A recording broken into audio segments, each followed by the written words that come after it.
Glendale, a city that lies between the San Fernando and San Gabriel valleys. Glendale means a lot of different things to different people. There are the residents of Glendale, some of whom have lived in the city for many years. Those who have more recently made it their home, people whose work brings them to Glendale, and those who just come to shop at the renowned Glendale Galleria or the newer Americana at Brand. Everyone will have their favorite places and images of Glendale, but perhaps not all will know of the unique history of this city, which is now the third largest city in Los Angeles County and around the 23rd largest in the state of California.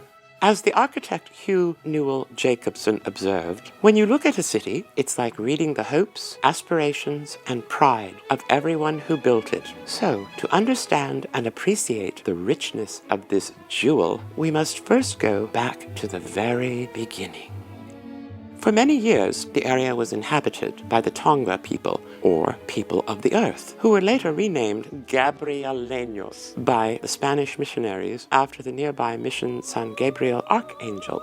In 1798, José María Verdugo, a corporal in the Spanish army from Baja California, who had been grazing livestock and farming the land since 1784, was given the formal right to farm Rancho San Rafael by Governor Diego de Borica.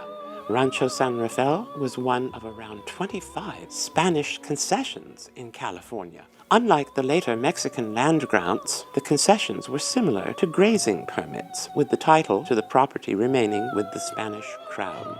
In 1860, José's grandson, Teodoro Verdugo, built the Verdugo Adobe, which is the oldest building in Glendale. The property is the location of the Oak of Peace, where early California leaders, including Pio Pico, met in 1847 and decided to surrender to Lieutenant Colonel John C. Fremont.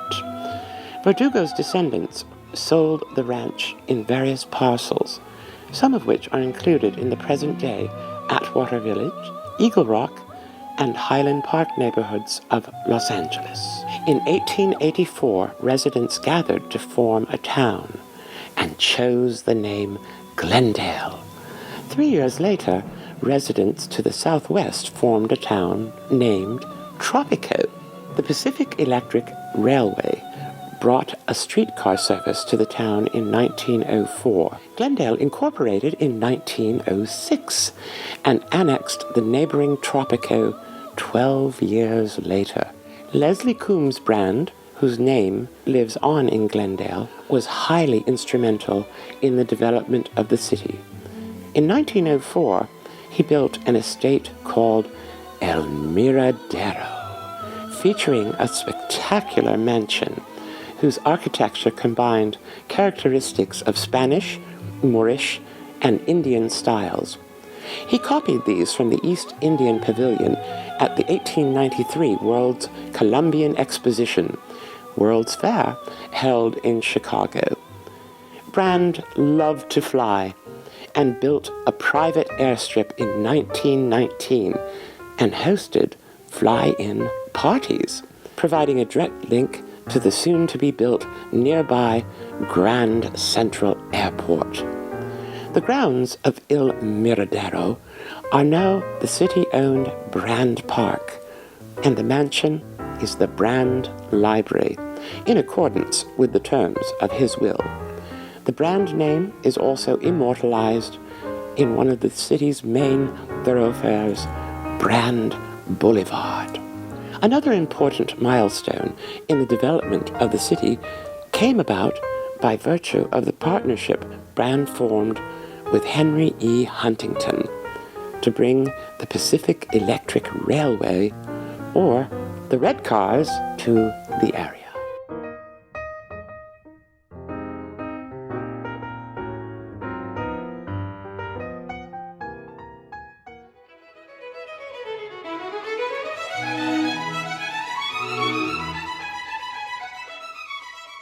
City Hall, City of Glendale. The City of Glendale was incorporated February 16, 1906, and was governed by a board of trustees from 1906 to 1921. The city of Glendale became a chartered city upon ratification of its charter on March 29, 1921. And the Board of Trustees became known as the City Council. An election was held on June 28, 1921, and those elected took office on July 5, 1921.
Library services in Glendale were first provided in 1906. The Women of the Tuesday Afternoon Club, a social and philanthropic organization, raised money through a series of lectures to fund a library collection. The library opened in a renovated pool room at 3rd and E Streets, which is now Wilson and Everett, with 70 books, soon supplemented by a state traveling library of 50 more, and served a population of 1,186. In 1907, the city trustees passed Ordinance 53, which established and supported a library which shall be forever free to the inhabitants and non-resident taxpayers of the city of Glendale. The first year, the library had 251 books, 165 registered patrons, and a budget of $248.88. In 1913, a Carnegie grant of $12,500 made possible the construction of the main library at Louise and Fifth, which is now Harvard Street. The building was completed and dedicated November 13th, 1914.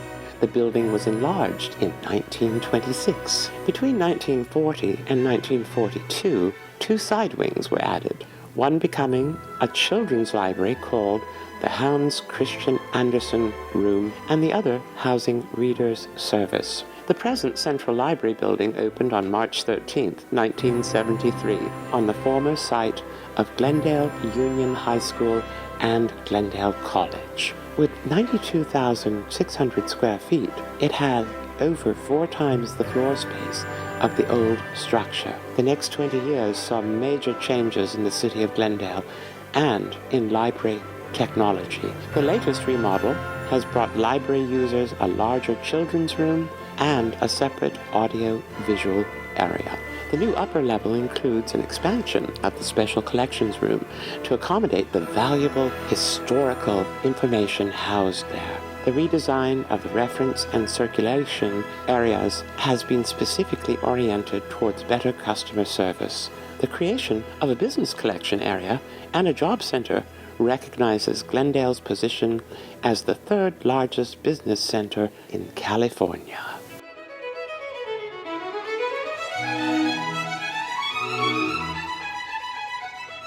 Today, we are at the Sons of the Revolution Library in Glendale, California. How did you get started here? I became interested in the library through my own family genealogy, and that led me here to do some research, and I ended up joining the organization. When it was founded in 1893, the members who founded the society realized that they needed to have books and publications locally for them to grow the organization. So they started back then, of course, long before the internet and let alone the automobile, of bringing out books on trains. And so by 1900, the collection was about 5,000 volumes. And then by the 1920s, grew so large that we had to build our own building, which we did in 1926. There's over 30,000 titles here. The library was founded in 1893, and so over that 100 and some years, we've built quite a collection. The Daughters of the Revolution is the first lineage society that most women join. And when they decide they want to investigate their heritage, this library is one of the first places they come to. Now, you've been involved with the Daughters of the Revolution. Tell us, what is that?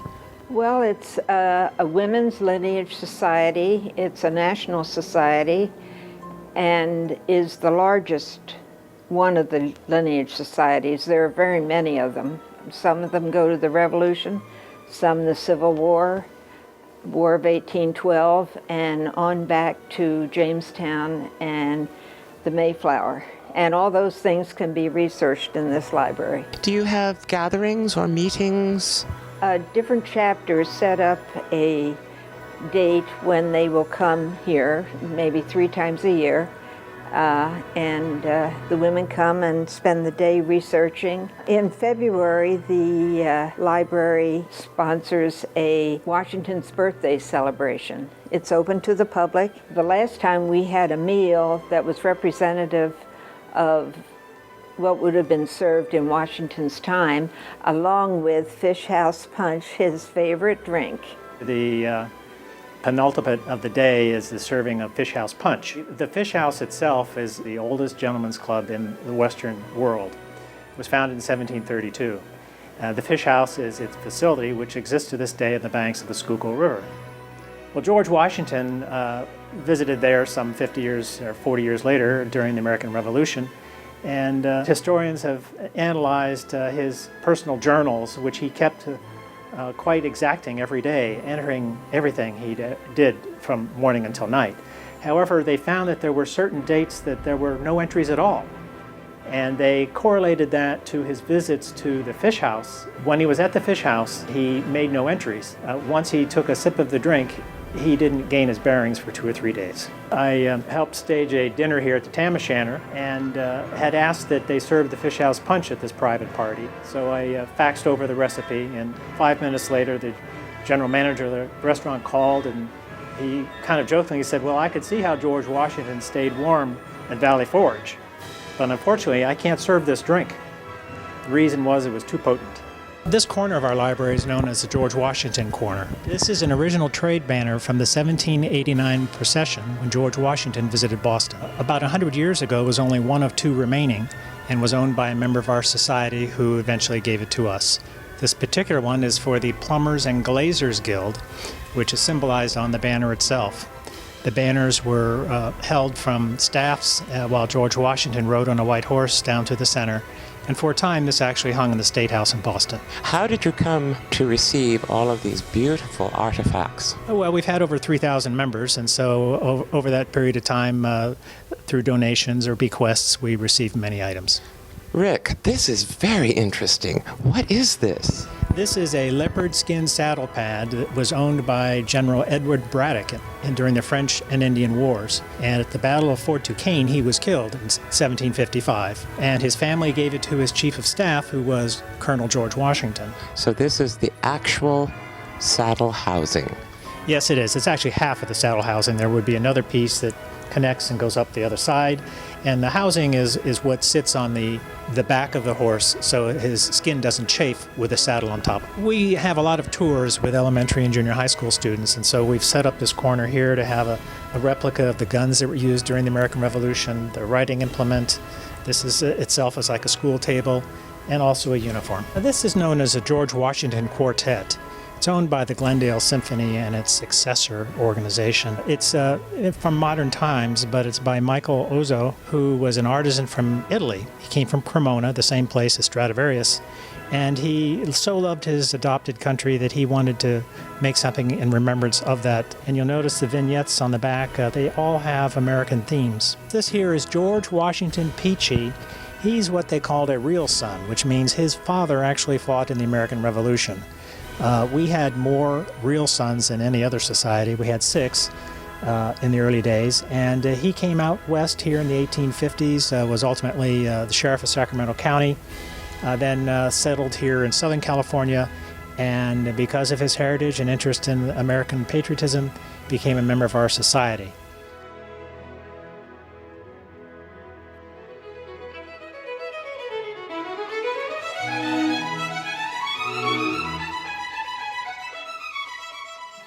Inspired by the wide boulevards of Galveston, Leslie Brand returned to California in 1894 with dreams of creating a grand model city. His target? The sleepy, temperate, 300-person, grove-covered community of Glendale. Flush with cash, with no government regulation or income tax to hamper him, Leslie Brand purchased a huge chunk of the San Fernando Valley and quickly began buying up land for the right-of-way for an extension of the Pacific Electric Railway.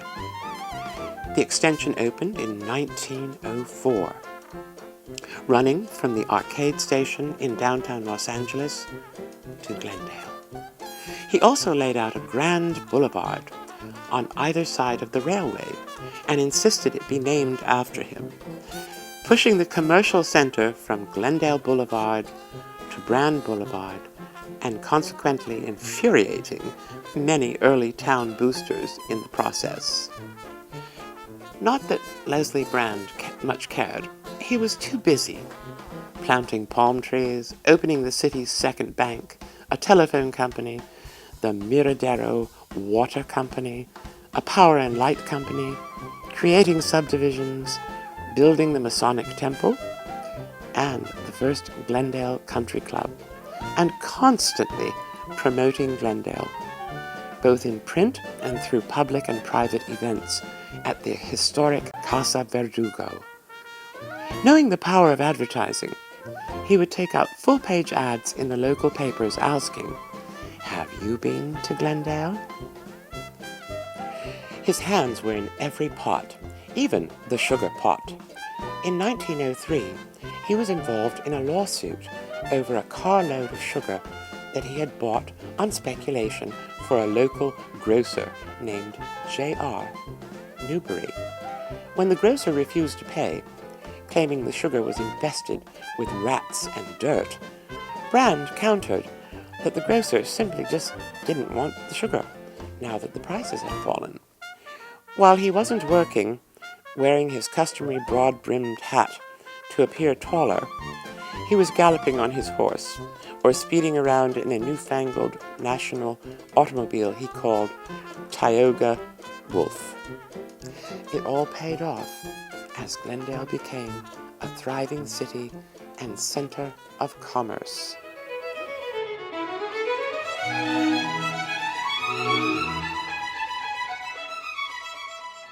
Glendale Junior College, which later came to be known as Glendale College and eventually as Glendale Community College, started small and simple.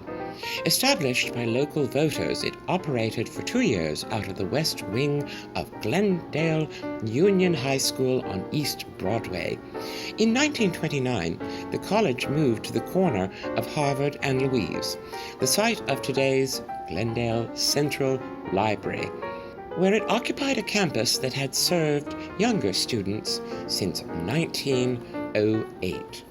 The college was founded as Glendale Junior College in 1927 to serve the Glendale Union High School District, which, at the time, included La Crescenta, Glendale, and Tahunga.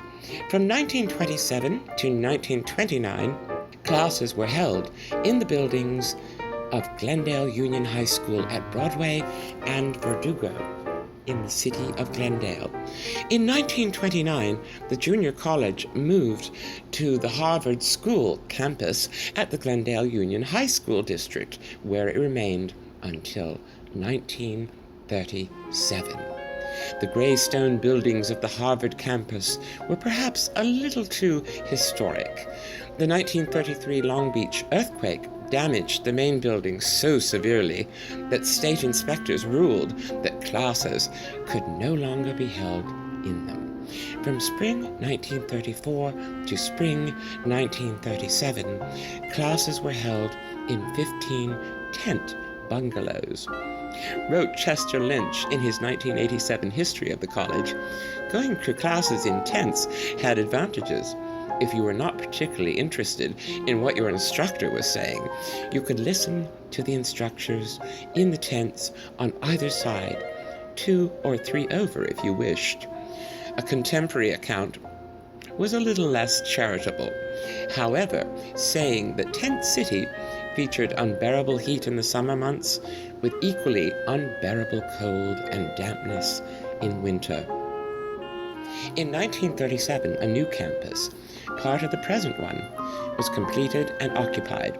The year before, in 1936, the Glendale Junior College District was dissolved as such and became part of the new Glendale Unified School District. The name of the school was changed to Glendale College in 1944.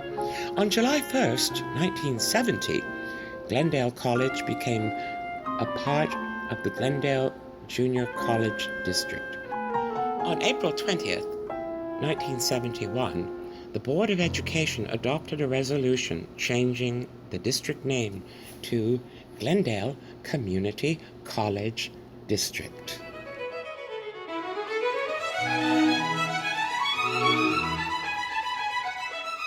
Today, we are visiting Celeste Armstrong in her beautiful, vintage, glorious Glendale home. This house was built in 1927. Theodore and Florence Bowles bought this house in 1929 for $9,000. Leslie, their granddaughter, was looking for the house that her family grew up in, and she was walking up and down our street, and I was outside, so we figured out that this was her childhood home, or her family's childhood home. The floor plan of the house is engraved in my memory. Whenever I write a story, the characters still end up using that floor plan. Enter living room, then dining room, then kitchen with separate breakfast room in front, near driveway. So her pen name is Elizabeth Spur, and her books are in our central library. And she grew up in this house and uses its floor plan in her books. Her grandfather bought what is in our backyard from the Rose Parade, we think in 1933, before the flood. I was told that the previous owners bought this from the Rose Parade in 1933. It must be 80 years old. The original pictures that I got have it twice the size. Oh. So we think they must have cut it in half. Uh-huh. And I have a picture of how it looked before the flood and then after the flood. The flood was New Year's Day, 1934.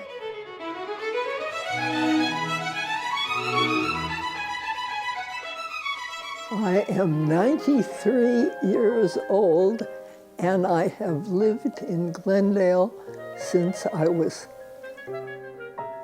6 months old. So you are a true Glendalian. Yes, I understand you lived right by the wash? yes, the backyard fell back into the wash. The wash was not cemented. It was just a part of the riverbed. My dad made a playhouse for us at that time because he wanted me to have a companion all the children in the area played down at our house because we had a basketball posted, you know, where you could, children would, Throw some hoops. yes, Did you play basketball? oh yes. Oh, what fun. The big thing during the time that I was really very young was a matter of going down into the wash Oh. and catching. It was not lined with concrete as it is now. And we caught pollywogs. Did you take the pollywogs home? I took the pollywogs into our garage, Oh, very good. and the pollywogs didn't stay there. They grew into little tiny frogs. That must have been so much fun. It was. Yeah. It was. Very nice.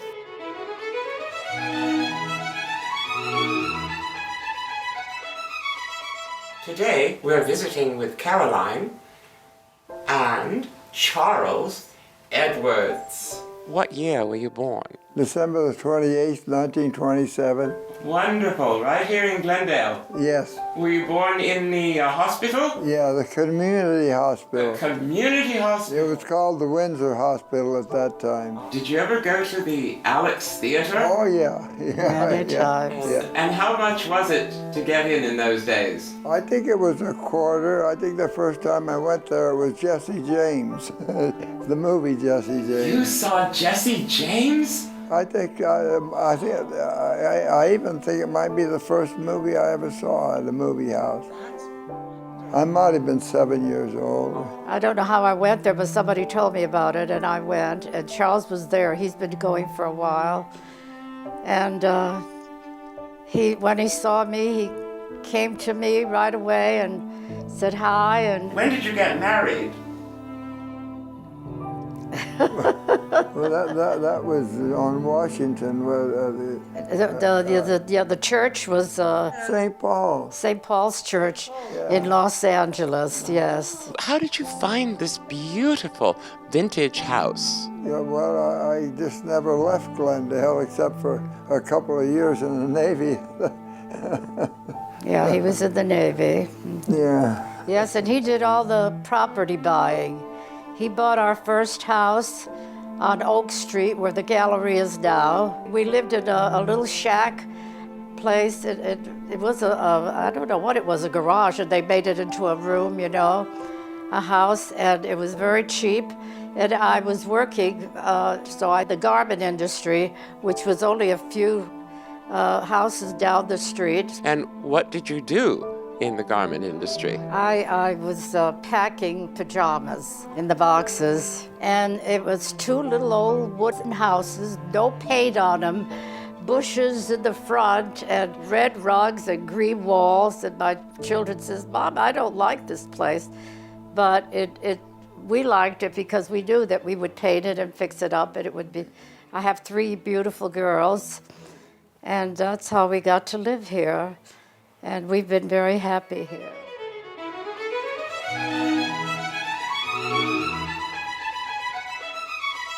Here we are in another jewel of the jewel city of Glendale, the Metzler Violin Store.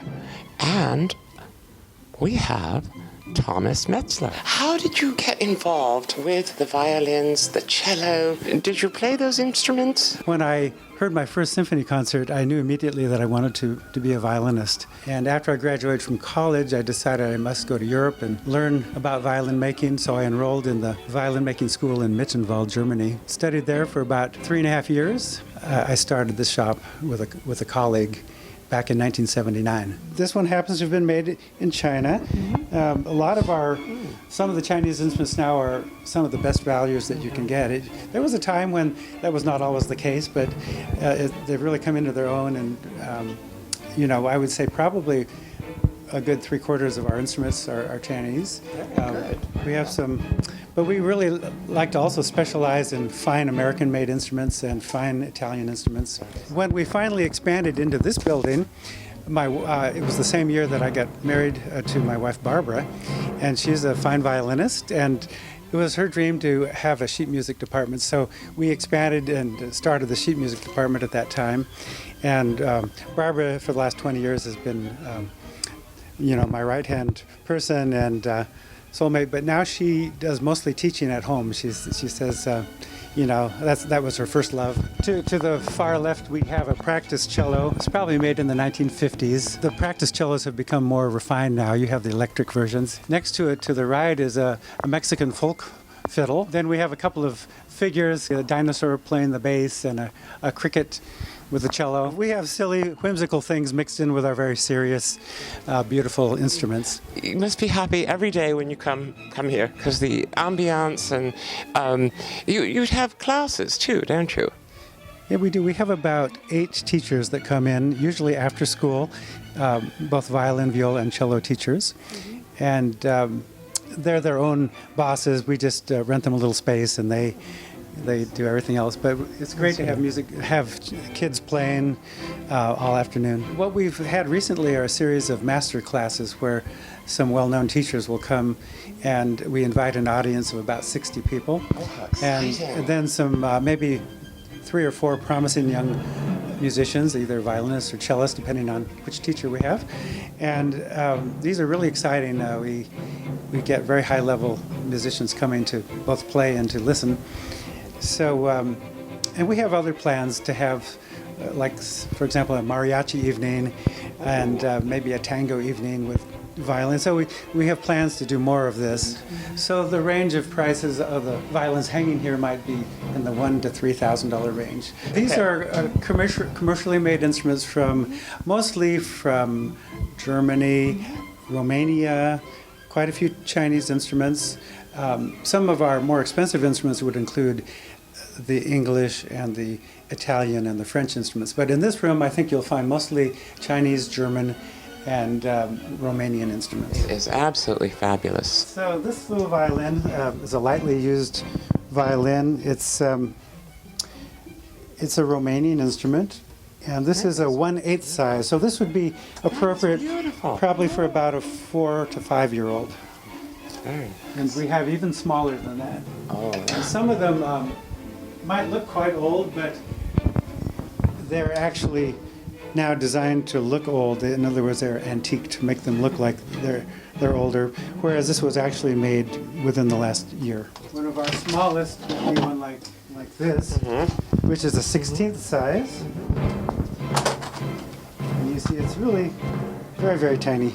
And that would be for maybe a 3 or a 4 year old child. This is probably more like for a 2-year-old. 2-year-old, yeah. Okay. So you're doing repairs as well.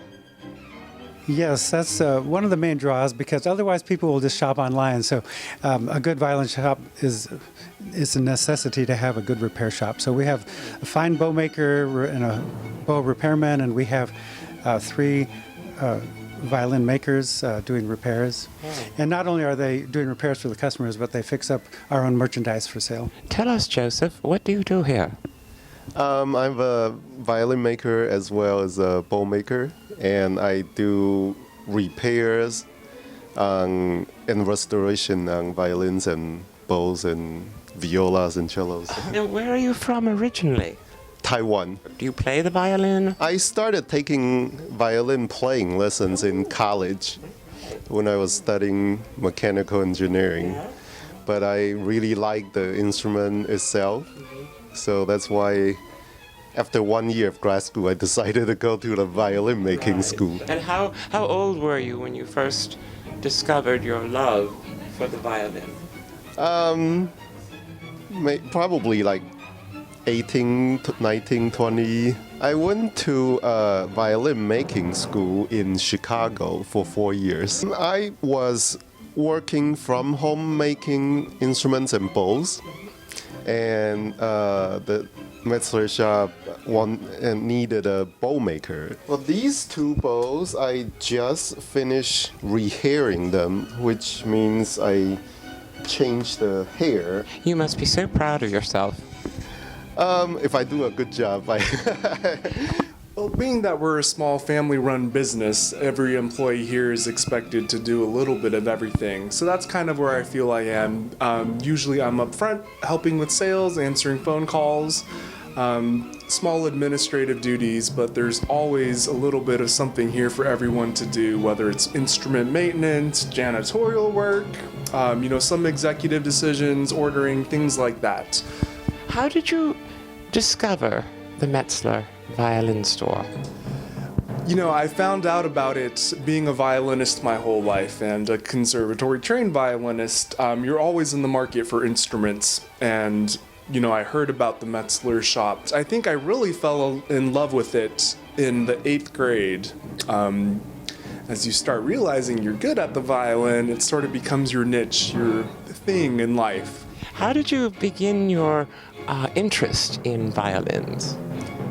It started out with Guitar Hero, actually. I spent a lot of time playing that game, realized I was getting very good, and thought I should probably start playing a real instrument. And what do you do here? My main job here is actually photography and website development.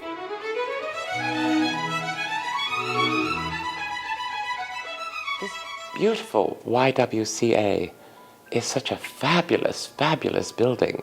Thank you. What year was it built? In 1926, the YMCA opened up their facilities that are on Wilson and offered the ladies Tuesdays. And the YWCA of Los Angeles sent over people to monitor that day at the Y. 15 ladies who were part of the group decided that this wasn't adequate. And so they went out and got this property on Broadway. And from there, they expanded and got a few homes. And those homes were used to dorm a number of ladies who were in need of residence and training in skills for a job. So the early YWCA was not only recreational, but it was also known for supporting women who were in need of training, to support women in their give them empowerment. Empowerment. Through education. Through education and training, and learn independence and to support themselves. And all this was going on during the Great Depression. Well, actually, 1926 was pre-crash. Right. But it was still helping women to have a certain sense of something. It's actually interesting to think that they did a lot of this fundraising for this new building during the latter part of that Depression time. How did they do that? These women were very industrious. They would throw teas, and I think one of their members was Mrs. Payne of Dr. and Mrs. Payne, who donated the property here. They donated $3,000 of their equity in the property for this site to be built. And what was built could house 157 residents. It was dedicated in 1940, but I think they were actually able to move in 1936. World War II, they were again, the women were coming in and learning trades because there was a great need for women to go into the workforce. They were also helping doing packages to send overseas. They housed women all the way up until the late 60s. Then that expanded by getting a number of houses in the area that women could be housed in. They evolved from just doing the housing and the training into the more other sides of the woman's life with recreation and providing it. So there was additionally all sorts of classes. I remember as a child coming here, I took hula lessons here, and I was on the synchronized swimming team that was in the pool. So it was quite the place. And then as society changed and we moved into the 70s, we started a program for domestic violence.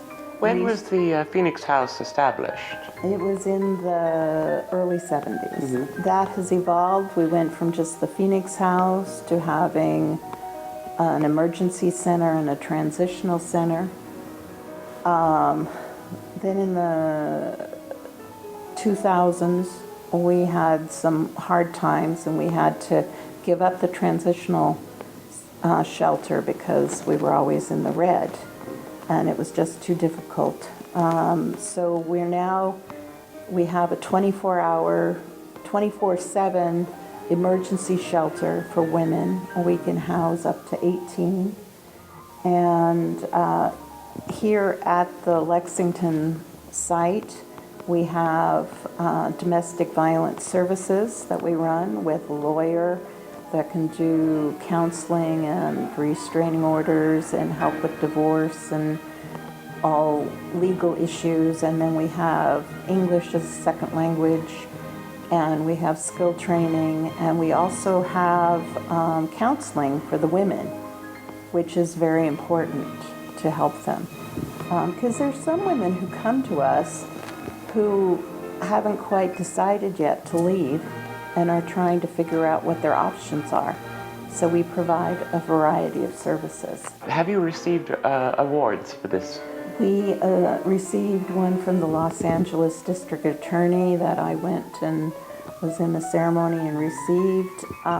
We've also received honors from the supervisor, from our assembly person, as well as our senator. And we've observed honors from Adam Schiff, our congressman for this area. So we're very pleased to represent. We received a number of honors from the city itself. Now, when did the Heart of Excellence Award program begin? Probably about 14 years ago when we first started the Legacy Luncheon. We feel very proud to be able to honor our fellow sisters in town. Likewise, we also give out scholarships, and the scholarship was set up in honor of Jane O'Connor, who had been our board president, and we will give out a scholarship to a deserving graduate senior who has performed philanthropy community service throughout their high school time. It was in 1969 that the last person lived here, and then after that they converted the dorm space into offices. And our executive directress is in one of those rooms where they used to have Murphy beds and their own sink, and we own the whole property. Ah, very good. And we are very thankful for it. And each stage was done through fundraising into the community. We were assisted several times by both the Oakmont League and the Assistance League. The first and second presidents Yes. of the YWCA. The first was Pearl Bolton. Pearl Bolton. And she actually was president twice. And the second one was Mrs. J.R. Bentley, who actually was very instrumental in the fundraising for this building. I think once you've been pulled to the mission of the Y, you always stay connected, so we all come back and help.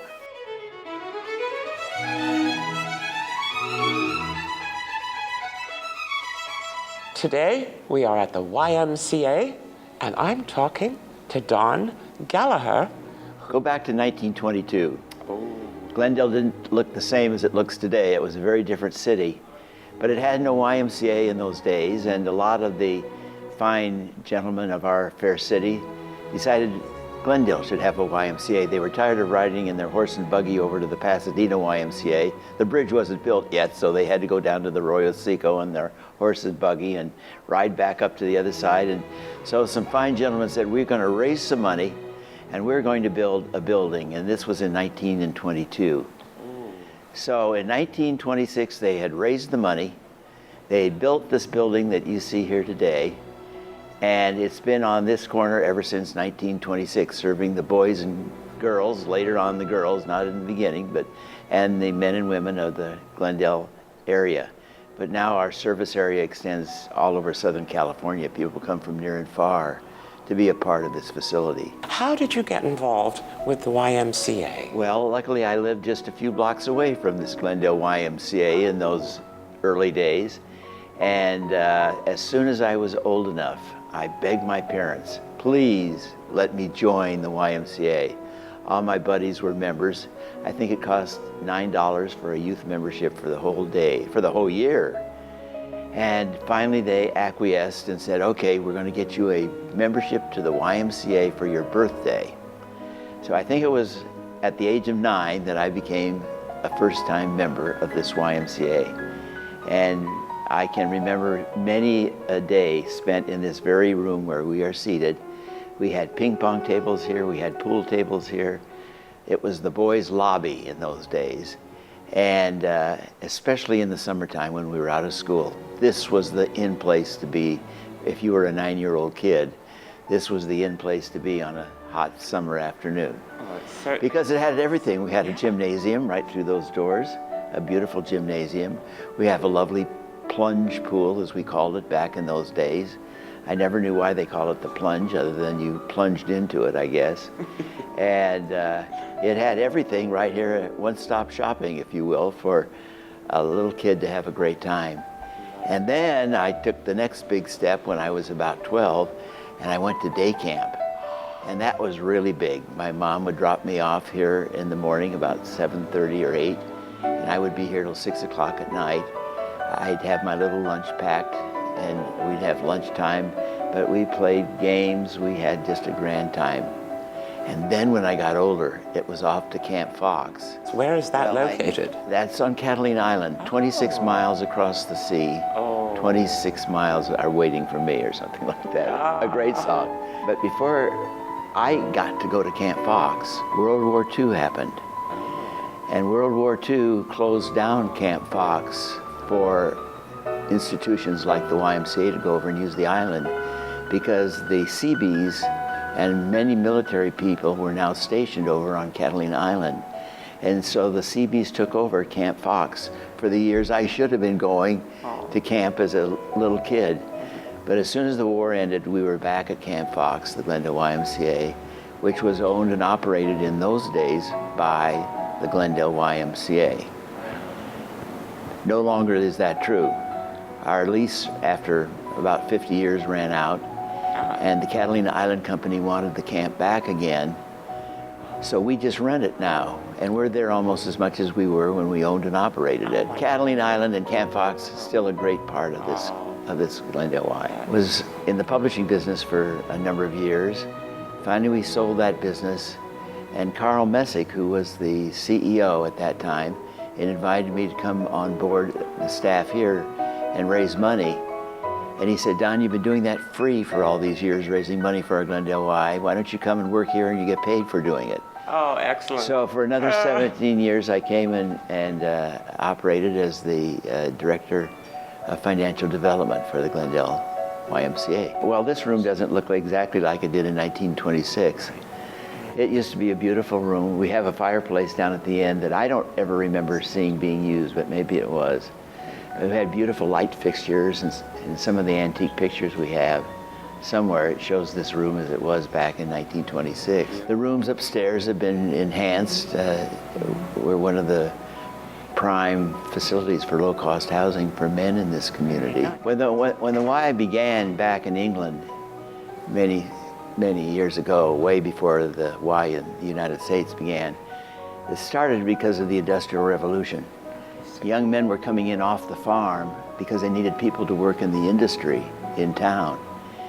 And they needed a place to stay, an inexpensive place to stay. And so in the early days, every Y had a housing facility to accompany it for men to stay while they were working in the town. And when the Y came to the United States, that same pattern followed, because we needed men in the cities at that time to come off the farms. And so that's why you see a Y like this being built with several floors of residences upstairs. It started right as a residence, right from the beginning. Very beginning. For men. Very nice. Yeah. Men only. It was kind of a stopping off place too. And back in the early days of Hollywood, a lot of aspiring young men who wanted to get into the movies, this would be a perfect place for them to stay because it would be very inexpensive. And they wouldn't have their meals provided. We don't have cooking facilities here for them. They would have to go to the restaurants that are around in the area. But over the years, as I look back, over the years I've been involved, there have been very few times that our rooms haven't been all rented out. And they come here not expecting to stay forever, but some do. We've had some end up living here for 50 years. Oh, that's very good. Because it really becomes their home. And they have the facility of the swimming pool downstairs and the gymnasium and all of that. Whatever there was to play, I played it. And you're still coaching basketball? And I still coach basketball at the local high school. Keeps me off the streets and out of trouble. It was World War II days. And I was still just a kid, but I remember I lived on a bicycle. My bicycle was that was my ticket to freedom. And every morning, Mom would say, okay, have a great day, just be home by dinner time. And I would go off on my bicycle. We all did in those days. Right. You wouldn't dare do that today. But we would take off and we would explore and come to the Y for part of the day. And then another favorite thing I would do would be to go down to San Fernando Road, which is just below us here. It was all under camouflage in those days because it was an aircraft defense industry and they were building P-38 airplanes. So I'd stand and watch the planes take off and land and take off and land for a few hours, and then I'd come back to the Y and hang out some more and rode my bicycle all over town, dropping into the Y, dropping out of the Y, coming to day camp. And as I say, I was a kid in those days, and World War II was on. And Glendale was quite a hub for building of P-38 aircraft and training men to fly the P-38, which is quite a dangerous airplane. It had two fins that came back and scary airplane. But all of this area below us, San Fernando Road, which is a big major street just back behind us, was all under camouflage. Really? All the way out to the Burbank Airport, which was under camouflage also because they were concerned that the Japanese were going to find us and bomb us. So a lot of what I did would be to come here to the Y and we would pack civil defense materials. I would help do that as a kid. And the Y was very much a hub of activity during World War II. Now, did the Y have a bomb shelter? Well, this whole building is a bomb shelter. Is there a basement? Yeah, that's where the plunge pool is. That's where the pool is. The pool is downstairs. And all through college, I went to Occidental College, which was just over the hill in Eagle Rock. So I would still come here for swimming and hanging out with friends. And then I got married and had kids, and they all started coming here. Many military men did stay here because of the rooms that were upstairs. My work with the Y today is to try and raise money still for the Y. The Y doesn't run, unfortunately, on a lot of huge donations. We certainly get donations and couldn't live without them, but it takes a lot of money to keep this place going. So, and I really believe in what it stands for and what it does, and I've seen the difference it makes in young people's lives. I can't tell you how many kids will come up to me today and say, do you remember when you said this and you remember said that? And I have no idea what they're talking about. but you get a feeling that, yeah, what you're doing, it makes a difference. Well, you certainly do have a lot of of glorious Glendale. It was a privilege to share. Oh, it was so nice having you here.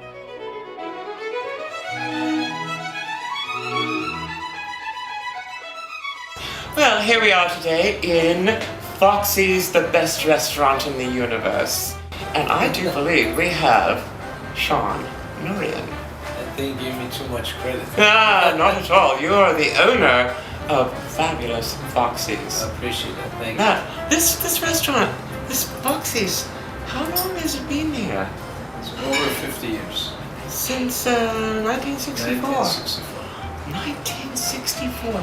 And this is the original building. This is the original building. It is fabulous. Do you know who the original owners were?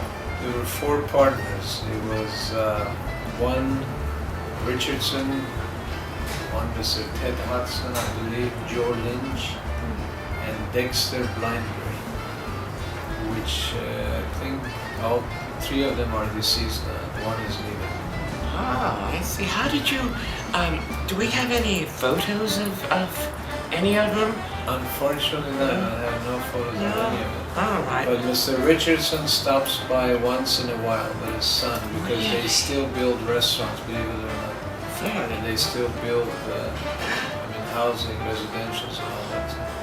Oh, that's so exciting. That is really, that is great. He must be about 90 years old by now. Really? But he stops in once every few years.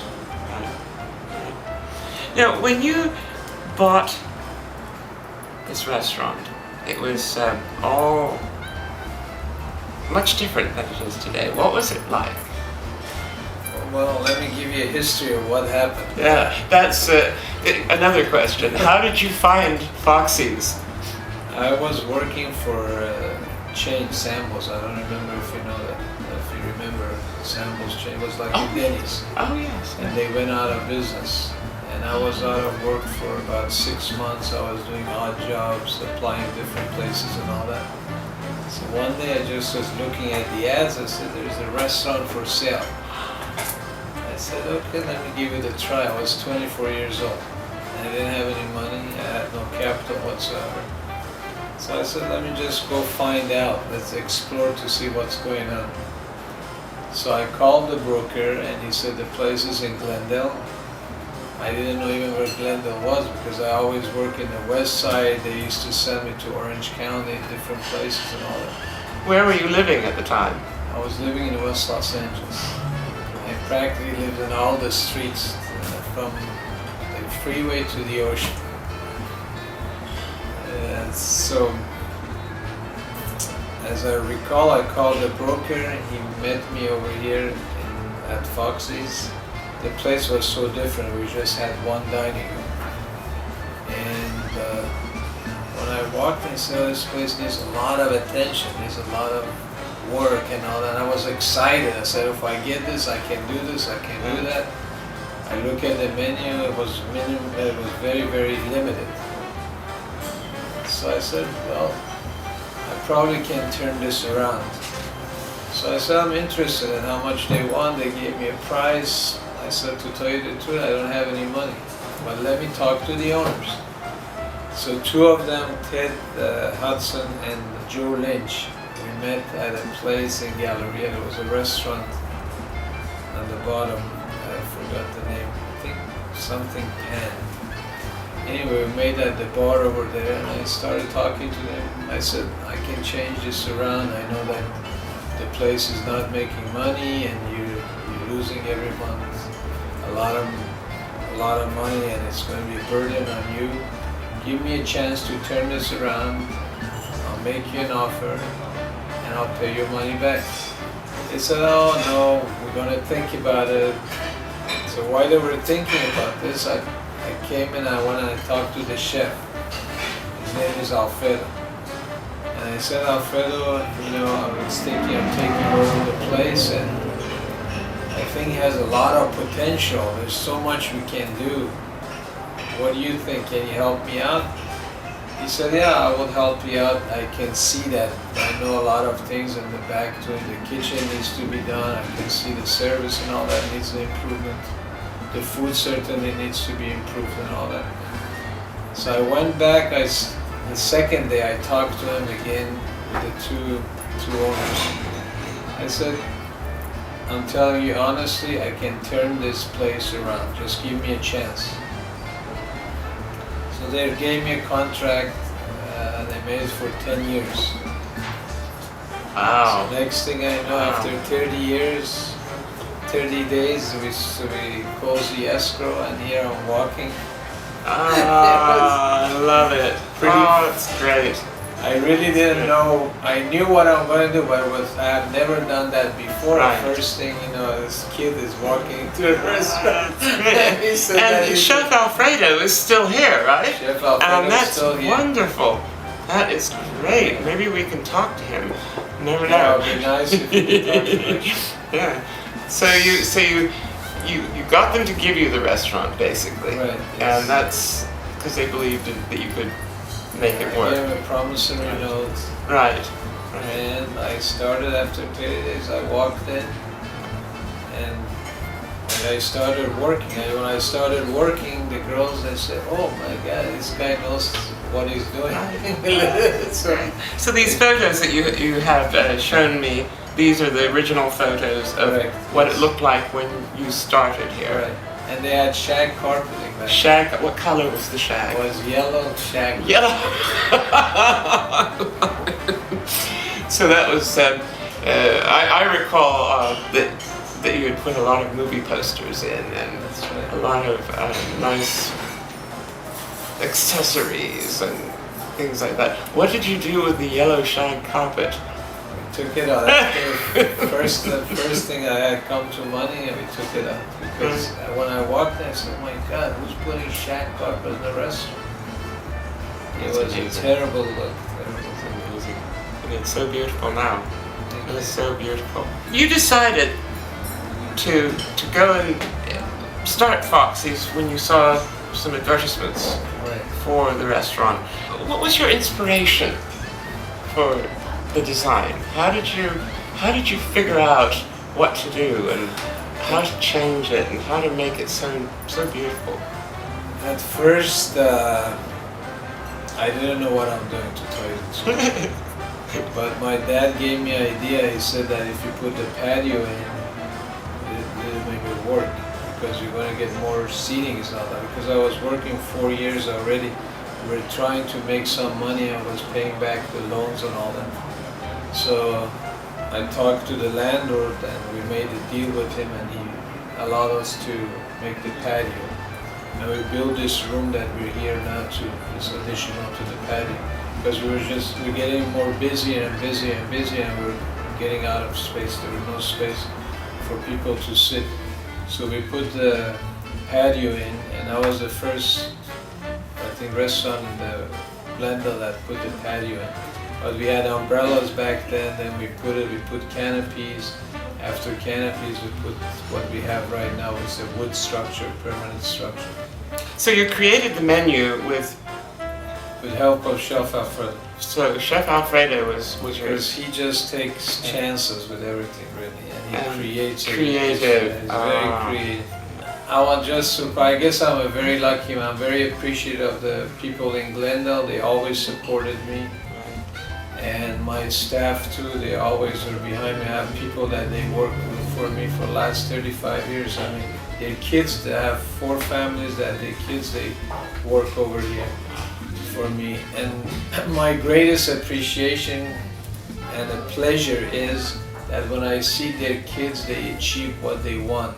Because I have like Alfredo, his son is the greatest attorney, and that's, I mean, just the greatest gift to me. I have their kids, they become doctors, they become nurses, and I mean, I'm just happy that I was a helping hand to them.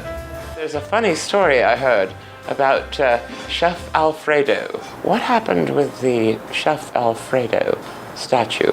One day I was passing by the street and I see in front of the store they're selling this statue, which the belly of it was a menu. You could write your specials on it. I said, wow, looks good, and it looks like Alfredo.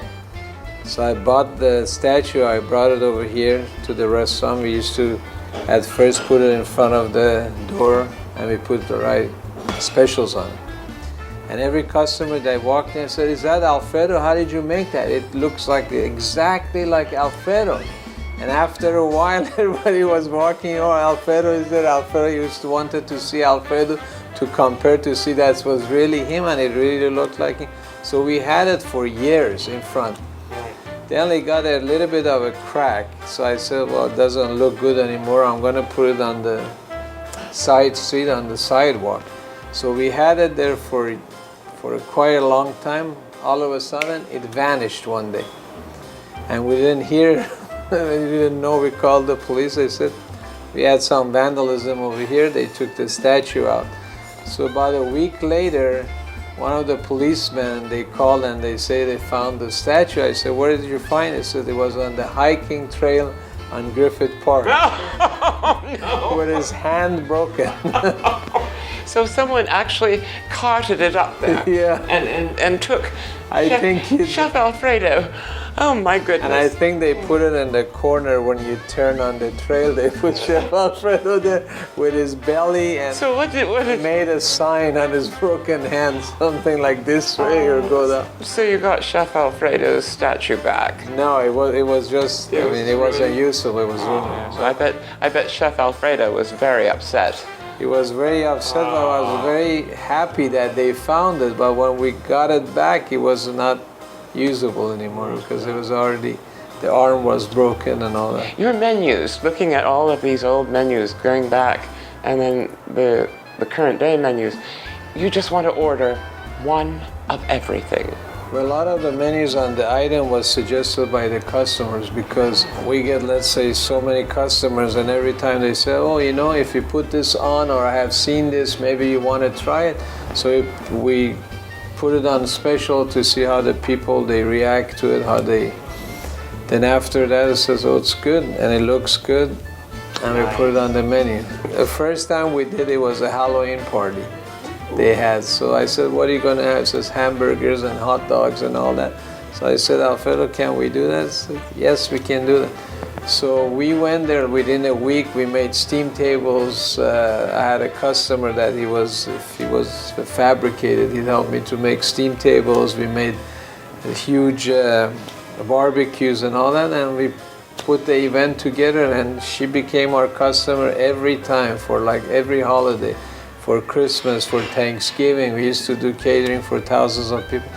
But we got so busy after a while that we just couldn't do it, and I miss that. My biggest assets are my employees because they are, all of them, they're wonderful. And again, they have been with me a long, long time, and their kids, they work for me too now. But they're my biggest asset. I could have not done this without them. They're just fabulous people. And I have people that I have a zero turnover because people, when they come, when the industry is like sometimes 300% turnover, I have zero turnover. Either they have to get married or they have to move away, or something drastic happens in their life that they move on, or they finish their school.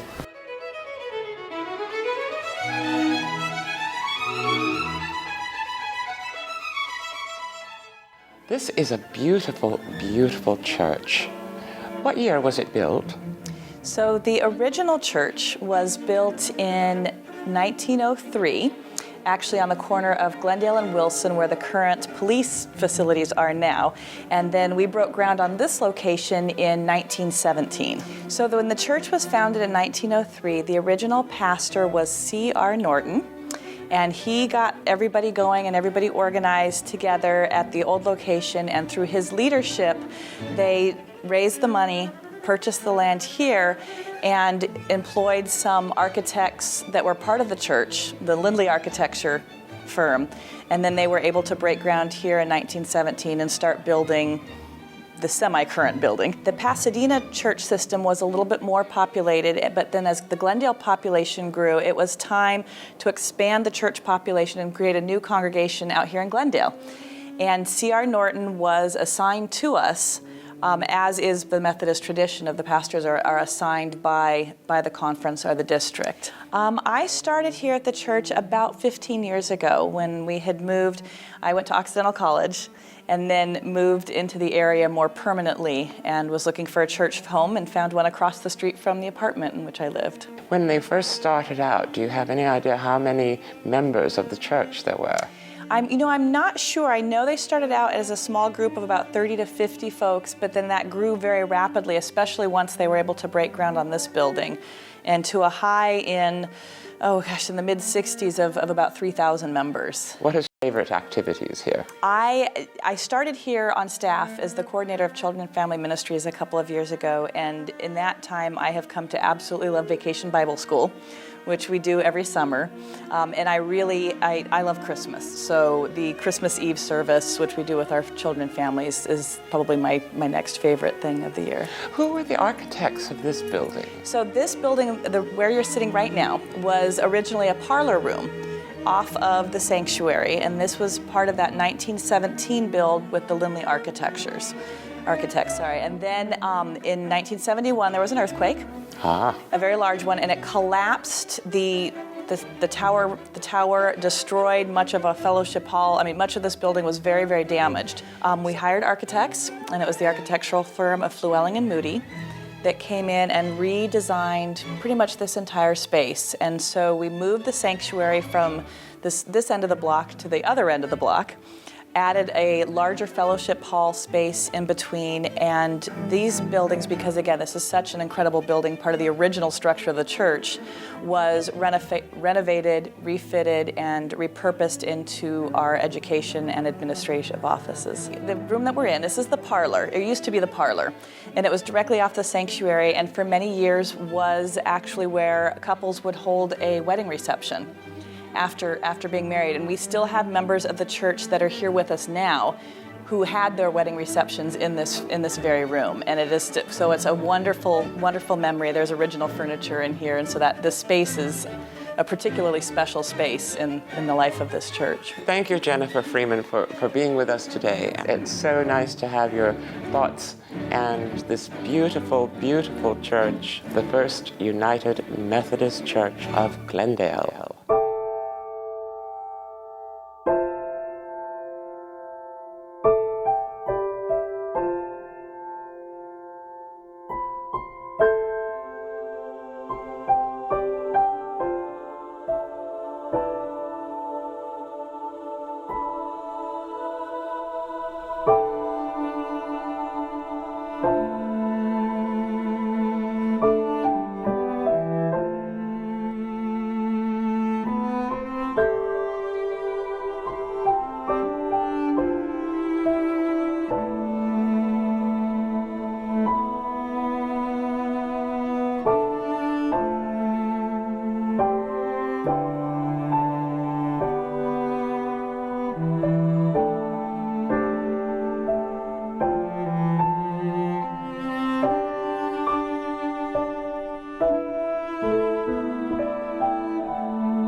Welcome to the First Baptist Church of Glendale. Pastor Charles Updike. How did you begin your career? I guess it really has its genesis in a tragic event that happened in my childhood. My parents divorced when I was about 10, and my mother, who did heroic in raising me, I shudder to think where I'd be without her loving influence, decided that if she was going to make it, and if we were going to make it, I needed to get in church. So she took me by the hand one day and led me over to the Baptist church locally in Frankfort, Kentucky.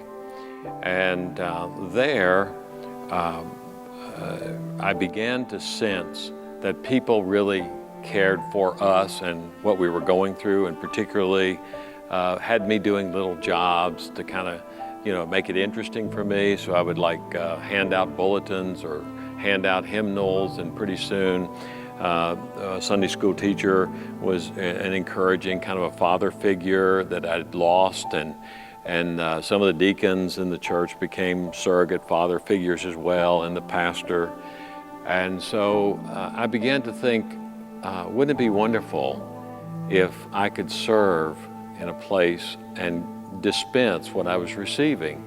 And so I out of that tragedy, it was redeemed, and I sensed a call to kind of pastor people. And a lot of guys love to preach. I find preaching fun and it's good, but what really floats my boat in ministry is the relationship to the people. And so I developed this great love for sharing Christ's love with the people. And that began it all and sustained me for over 40 years of ministry. And wow, the magnificent relationships and places that I've been able to be in people's lives at tragic and joyous moments have been really fabulous. I'm very thankful. It is such a glorious church. Do you have any idea when it was built? Well, this current sanctuary we're sitting in is in 1925. The church started at this corner of, Louise and Wilson in 1904, a year before the city was even incorporated. So we have a long history with the city of Glendale. One of the things that was so exciting for me was to discover that not only did we have this rich musical history, but that by tapping into that, we could take that tradition and move it forward. I developed a slogan, deep roots, fresh fruit, and we used that as a means to say, hey, something new is going on here, but it's tapped in to something that's been going on at this corner since 1904.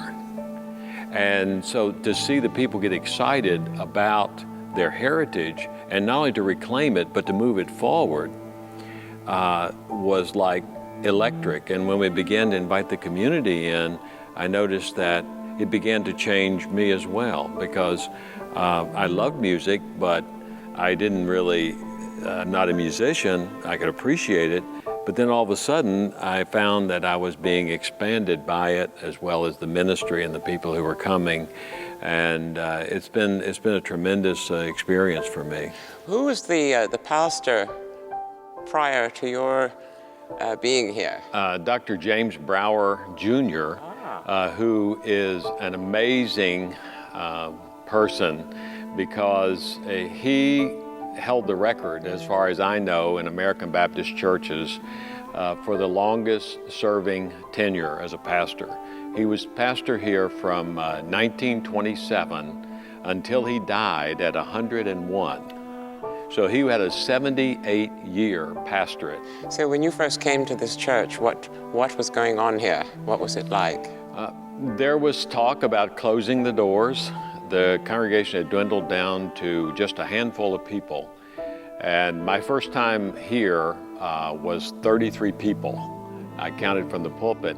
And I thought my choir in my church I'm in now, back in the Washington, D.C. area, has 45 in the choir, a full orchestra and handbells, and I'm counting 33 total, including my wife and myself. So we began to think, how could we add people to this wonderful church? And how would we do that? And one of the primary vehicles was to say, well, the church has such a musical past. Why don't we reach out to musicians and artists in the area? So we had this, what is called the acoustical jewel of Glendale in this sanctuary. And everyone who would come and play, we started a noon concert series. And the people that would come would say, wow, the acoustics are so great. And that's how I met Ruslan. After a concert, he said, wow, I'd love to play here. And so we said, well, come and do a concert. And that led to the genesis of Glendale Philharmonic Orchestra. And it's such a beautiful building and completely restored. Yes. We closed the sanctuary for almost a year, but before we could close it, we had to refurbish the chapel. We met in the chapel while the refurbishing here was done, and moved back in on a Christmas Eve a year later. This congregation in the 30s and 40s was an amazing place to be. But everything kind of started happening right after Dr. Brower came in 27. On occasion, Walt Disney would come here on Sunday evening because they had an outstanding music program. So the church has had a long history of being connected to the community through music. In addition to that, Dr. Brower's father, a renowned minister in his own right, came to work with his son here. He was called Dad Brower. He was a very close friend with Will Rogers. He actually performed the eulogy at Will Rogers' funeral, and Will Rogers' wife became a member of the church here. In addition to that, Dad Brower also did the marriage for Douglas Fairbanks and Mary Pickford. So we have a connection to Mary Pickford here. And in fact, she even spoke at Dr. Brower's service. There's a long list of people who have come through here and have found this to be a tremendous place to worship and serve. So we're grateful for that.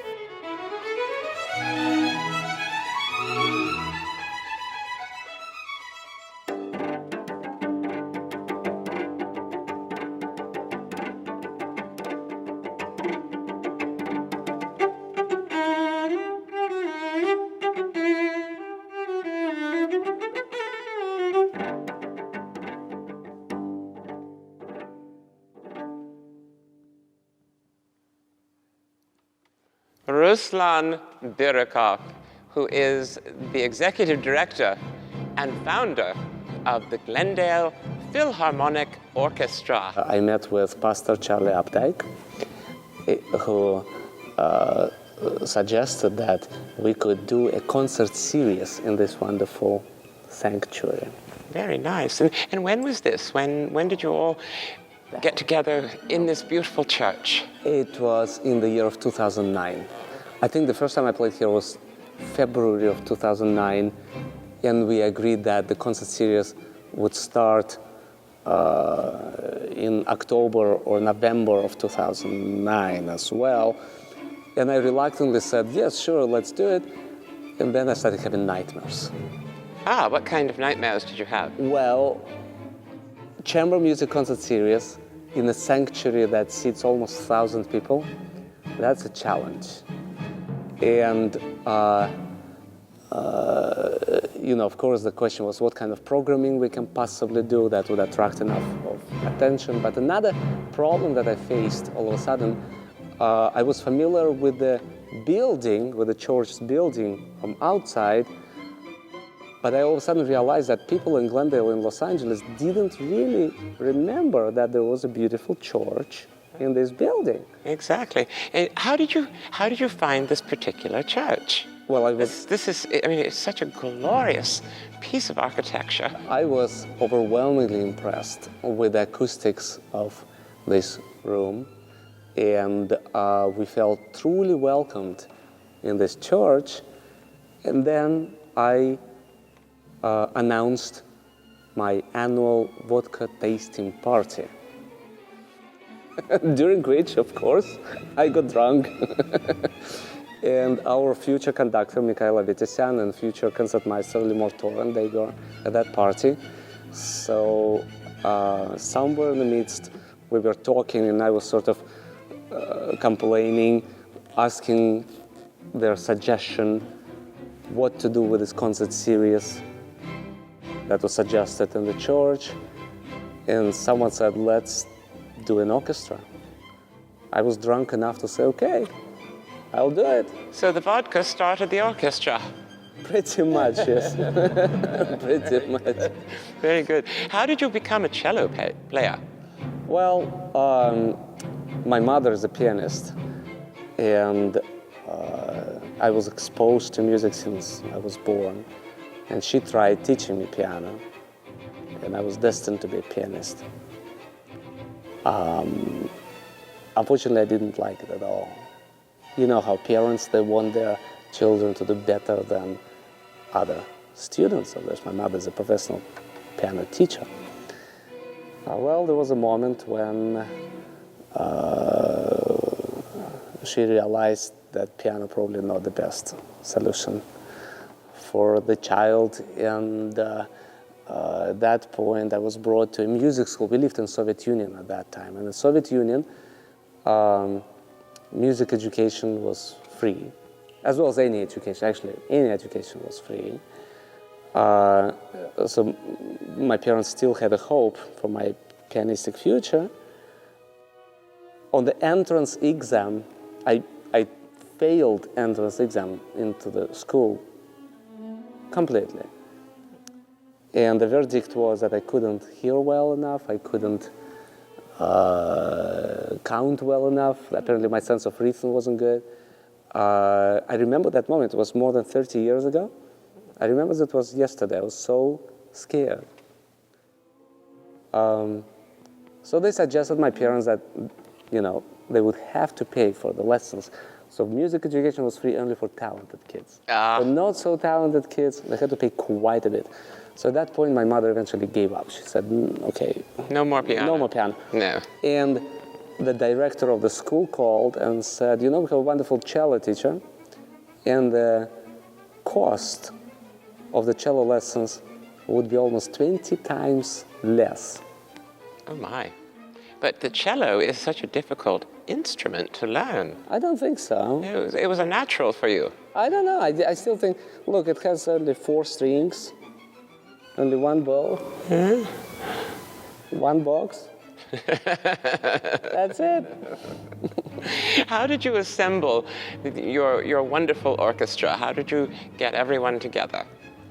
I didn't have to, actually. It assembled by itself, sort of. It was a time of great recession. Musicians didn't really have jobs. And by the same token, there was a team of great professional musicians that wanted to play together, and they wanted to play repertoire that's not exactly standard. So they want to play something new, something unusual and high-class art by the same token.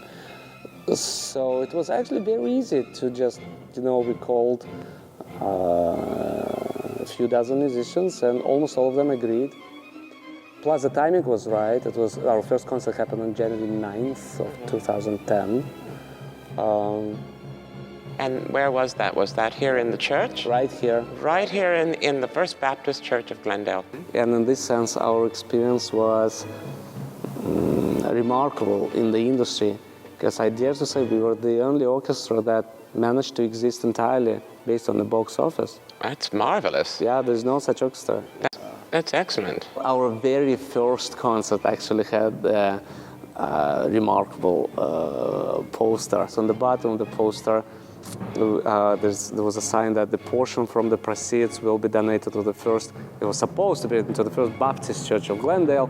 Well, once we got the actual posters, we realized that the letter A in the word Baptist actually was letter U.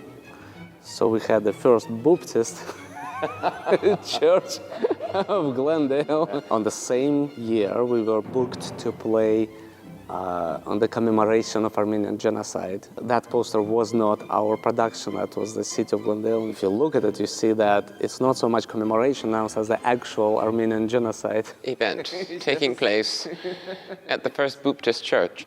How did you come to be here in Glendale with this magnificent orchestra? You know, I'm Russian, so as Daily News wrote, I got drunk. That was the moment.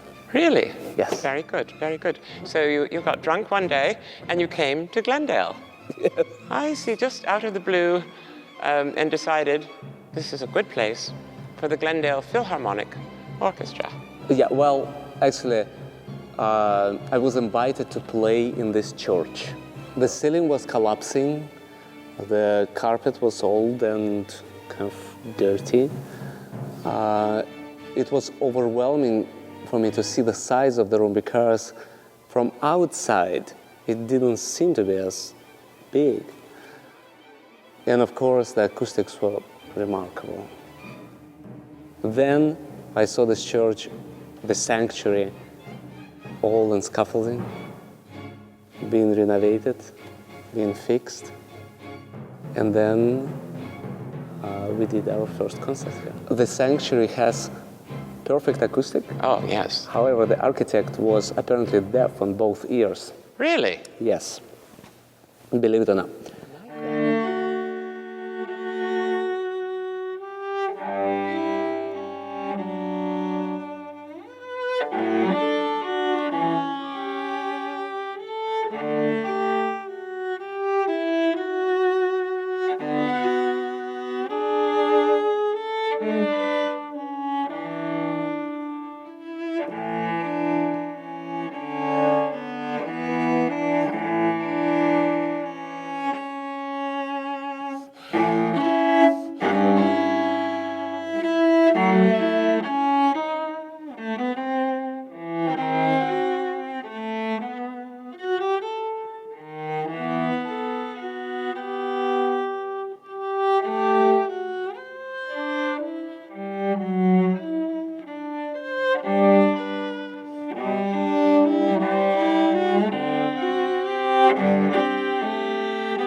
You see, our orchestra appeared somewhat spontaneously. So we didn't really have any plans. We thought we would do one concert, and that's pretty much it. And all of a sudden it was sold out. Very good. And then, you know, we got a season, then another season. Last year we celebrated our 5th season. And when we started orchestra, Glendale had actually 3 orchestras. Now Glendale has only 1. That's us.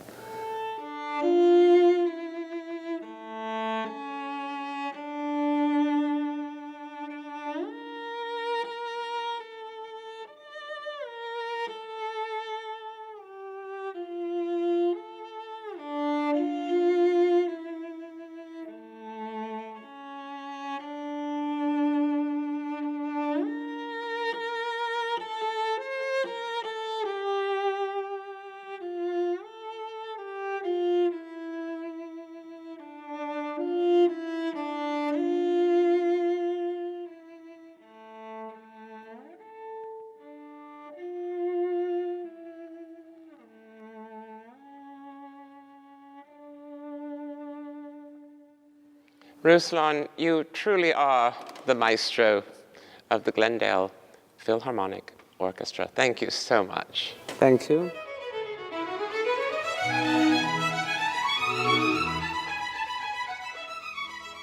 They rise like medieval castle keeps above busy Southern California intersections. Their steep, blank sides, relieved by rows of small windows, give no clue to the activities behind their fortress-like walls. Only the skyline signs reading Beacon's Storage reveal the mundane purpose of these muscular landmarks. The era of the grand Beacon's castles is past, along with the grandeur of the service that moved America, when the entire country seemed to be shifting west. But as the company's late president intended, Beacon's powerful buildings stand as permanent landmarks on our changing urban landscape. According to contemporaries, Milo Beacons believed that moving is the American way. He also believed that customers entrusting their personal possessions to Beacons needed the sense of reassurance offered by solidly built warehouses located on prominent sites. In a young and rapidly expanding city such as Los Angeles, where so many buildings seemed flimsy and transitory, he decided that his structures for temporary storage would appear unshakably permanent. Beacons built its first reinforced concrete warehouses in the 1920s and 1930s. A prime example of its architectural style is the 55-year-old building at 929 South Brand Boulevard in Glendale, a solid oblong box that towers 7 stories high. At street level, the arches of a recessed arcade mark a regular rhythm between the slender vertical columns that rise to the roof and end in finials resembling little dunce caps. Between the main columns are small pilasters that form frilly edges to the concrete cliff at top and bottom. Tiny windows make the building appear even bulkier. Beacons was founded in 1891 in Sioux City, Iowa, by 2 young Dutch immigrant brothers, Martin and John Beacons. Martin moved west 4 years later, first to Omaha, Nebraska, and then Los Angeles. In 1895, the brothers organized the first transcontinental move from Sioux City to Los Angeles and opened an office in an old van at the corner of 2nd and Main Streets. 1 year later, Martin Beacons owned 6 horse-drawn vans and a 1-story brick storage building at 360 South Alameda Street. A 5-story reinforced concrete building was later built on the site and still stands alongside the original warehouse. Martin's son, Milo, took over as Beacon's chairman in 1927 and built the company into the largest operation of its kind in the world. In the 1950s, 1,000 Beacon's vans rolled across the country, serving a restless post-World War II population.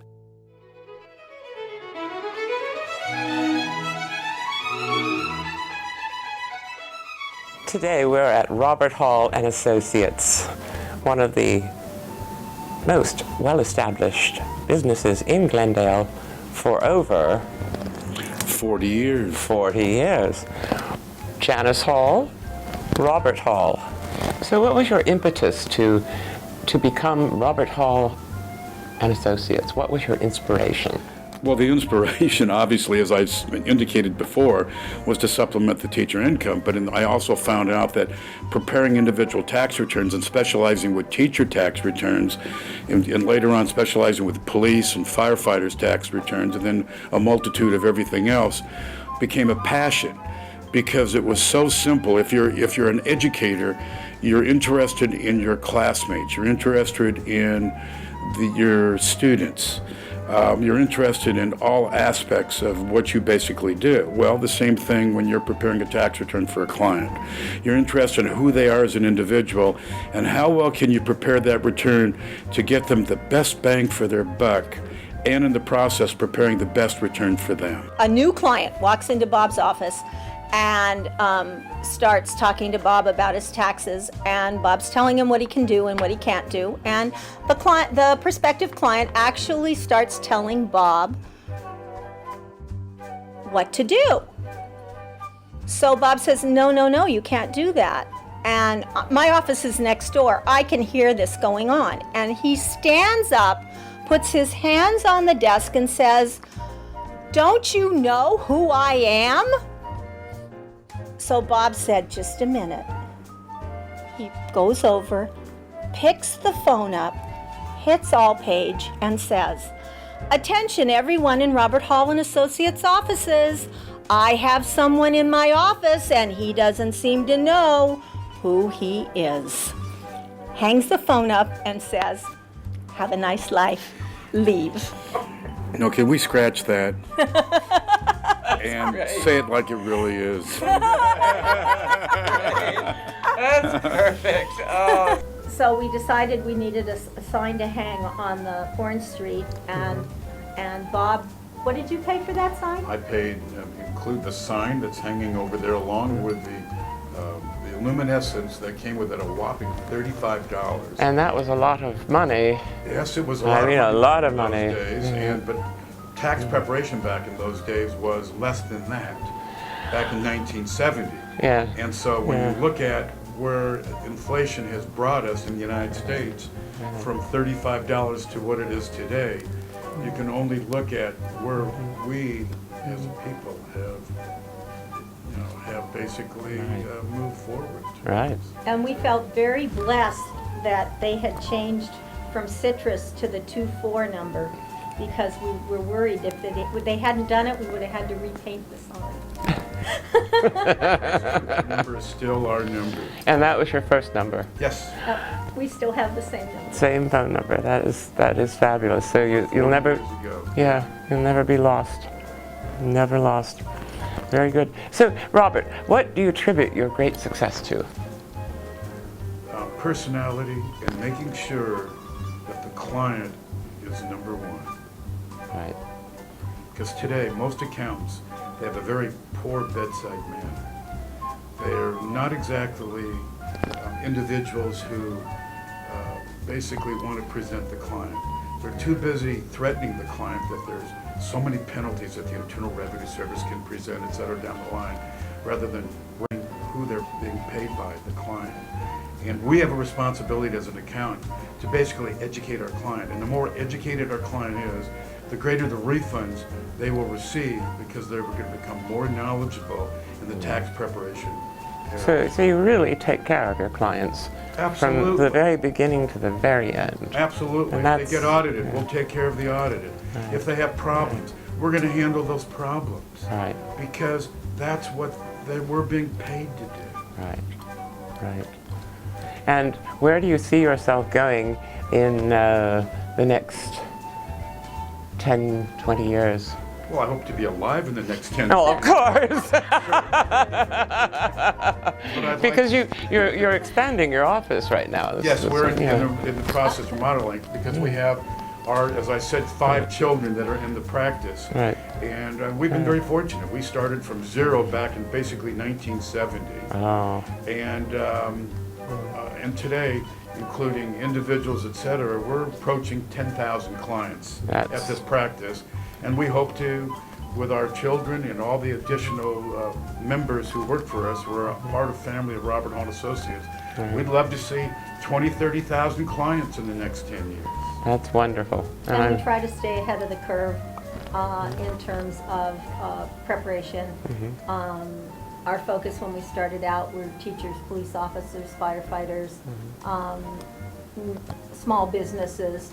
Now we've added corporations, LLCs, LPs, all the nuances for the millennium generation, so to speak, and the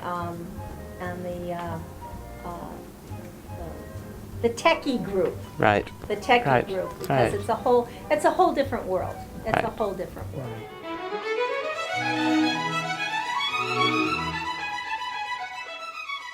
Tonight we're visiting with Paul Kohler, who is the second longest standing in seniority member of the Glendale Model Railroad Club. In 1949, several members of the community, at the time it was all Glendale residents, started meeting at the Ross Moyne Hobby Shop on North Glendale Avenue, long out of business. They met there weekly, then they started meeting in members' houses, and after a while they decided that they needed to build their own miniature railroad, and they were all in HO scale. They found an old abandoned construction building in North Hollywood, purchased it for $150. They negotiated with the city of Glendale for some vacant lots across the street from Fremont Park, and the city council granted them permission to move the building onto site, and this is what we see today. This is our second building at this location. Our first building, the one that we bought in 1949, burned to the ground in 1963 through an electrical fire. And we collected some insurance money from that. We reapproached the city. They granted us permission to rebuild on the property, and we built a new building, which is the one we're in today. I was given an electric train, as most young boys were at a young age, and that just grew. And as a young child, I grew up about 3 blocks from here. I've always been interested in trains. And as a young teenager, I guess I was preteen, I was 12 years old, I came down to the club in 1953. And at that time, they were accepting what they called then junior members. And I applied and became a junior member.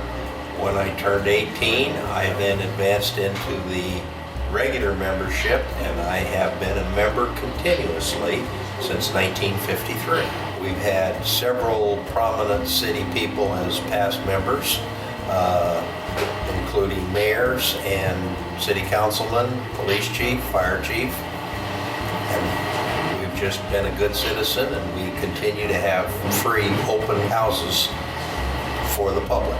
All of the trains that are on the layout are privately owned. Members build them at home, bring them down here. We have several trains that are now club property. They have come into the club from deceased past members, and we treasure them, and it's a remembrance to our past members.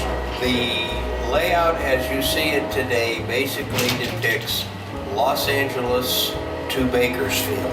So we start in Los Angeles with Los Angeles Union Passenger Station, traverse to Glendale, then to Burbank, San Fernando, Saugus, Lancaster, Mojave, Monolith, Tehachapi Loop, Caliente, and then on into Bakersfield. I would say the original concept was a combination of people, Tom Alderman, George Rome, Bert Rice, Dean Rice, his son, and it just grew from there. The first Monday of every month, we have an open house from 7:30 to 10, where anybody is welcome to come and view the trains. Should you be interested in becoming a member, you're welcome to come back on any following Monday night and sit in on our meetings, join in on the work parties, and apply for membership. Every Monday we have a meeting here, and the first Monday of every month we have a free public open house. We hired a contractor to build the shell, the outer framework, stucco it, roof it.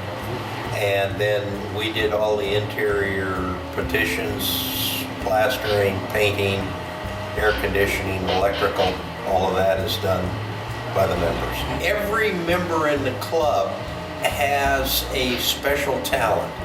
Some members excel in electric, some excel in track laying, others excel in scenery. And whatever your forte is, the members just kind of break off into little work groups. At current time, we do have a junior membership program, but because in past history, we had some parents abuse privileges. If you are applying as a junior member today, your adult guardian has to attend the meetings with you and remain here. We are not a babysitting service where you get dropped off and picked up later. The basic layout structure is a wood framework, and from that wood framework we put in what we call sub-road bed, which is what the track is laid on, and on top of that we have added hardware cloth, and to the hardware cloth we added a mixture of plaster and other items to rocks, ground up foam, cork, to simulate the different textures in the mountains, and then later on we applied rock castings that have all of the carved rock effect. Let's talk about the current layout here. It is absolutely stunning. How did you become involved with it? Well, after the fire, we had a contest among the members to design this current track plan. And one of our former members, he's deceased, Bill Topham, who was a civil engineer for the Southern Pacific, designed the current layout. And because we wanted to incorporate the Tehachapi Loop, at that time we also had a member, Dwayne Baker, who was police chief in Glendale at the time and also a private pilot. So he said to me one day, hey, how about we jump in my plane with a camera and we'll fly the Tehachapi Loop and take some aerial photographs so we can build the railroad properly. So we jumped in his plane and we took off and we flew the Tehachapi Loop. Oh, that's fantastic. That's how we formed a lot of the topography here at the layout. We had one member that built the contest-winning model of LAUPT. We have another member that's built a lot of contest-winning scratch-built steam locomotives, Al Wallace. We have, of course, our public open houses, but then away from the club, we get together socially and do social functions. We've had chartered train cars. We've traveled back and forth to San Diego. We've chartered buses and gone to other model railroad clubs around the Southern Cal area and visited them. For our 40th anniversary, we traveled out to Fillmore and chartered the Fillmore and Western Railroad. And we've had our 50th anniversary party, and every year we have an annual Christmas party at a restaurant where we enjoy the fun and fellowship of our members and their family.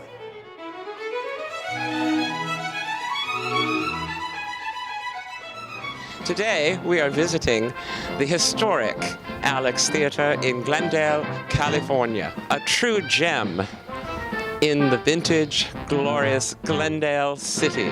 With me is Andrea Humberger. We're going to talk about the Alex Theater. Let's talk a little bit about the vaudeville days. What was that like? Well, there was a variety of vaudeville, and I'm not actually expert on everything that played here, but the thing that I know the most about and that I think was very interesting were called Fanchon and Marco productions.